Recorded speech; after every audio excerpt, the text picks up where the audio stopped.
শীতের মৌসুমটা সবার মনে একটি অন্যরকম অনুভূতি এবং আনন্দ নিয়ে আসে এবং সেই সঙ্গে নিয়ে আসে নানা রকম বাহারি রকমের মজার মজার খাবার। তার মধ্যে অন্যতম হলো পিঠাপুলি। ঘর থেকে শুরু করে এলাকা মহল্লায় বাজারে বা ফুটপাতে বসে এই ভ্রাম্যমাণ পিঠাপুলির দোকানগুলো, যেখানে অল্প দামে অল্প সময়ে পেয়ে যাচ্ছেন নানা রকম মজার মজার মুখরোচক এই পিঠাপুলি, যাতে থাকছে ঝাল কুশলি, মিষ্টি কুশলি, চিতই পিঠা এবং আরো নানা কিছু। তো আমি নিয়েছিলাম তাদের এখান থেকে ঝাল কুশলি ও মিষ্টি কুশলি, যার প্রতি পিসের দাম ছিল 10 টাকা করে। এবং এই ডাল কুশলিটা একদমই অন্যরকম, কেননা এখানে ডালটা পুরোটাই মিহি করে দেওয়া হয়েছে। উপরের পাড়টা যেরকম মচমচে, ভেতরটাও একদম স্বাদে ভরপুর।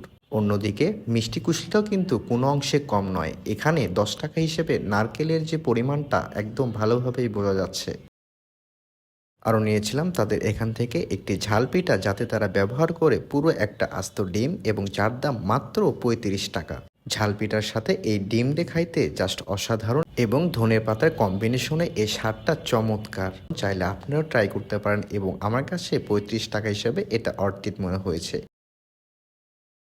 তারা তাদের ঝাল পিঠের সাথে ২ ধরনের চাটনি পরিবেশন করে থাকে। একটি হচ্ছে শুটকির চাটনি এবং একটি হচ্ছে ধনেপাতার চাটনি। আপনি আপনার ইচ্ছামতো পরিমাণ নিতে পারেন এই চাটনিগুলো। আর এই স্টলটির লোকেশনটা হচ্ছে আমাদের বগুড়া সরকারের আজিজুল হক কলেজের নতুন ভবনের মেইন গেটের হাতের ডান পাশে বা বাম পাশেই পেয়ে যাবেন এই পিঠার স্টলটি। ভিডিওটি ভালো লাগলে অবশ্যই লাইক, কমেন্ট, শেয়ার দিয়ে পাশে থাকবেন এবং আমার পেজটি ফলো দিয়ে যাবেন।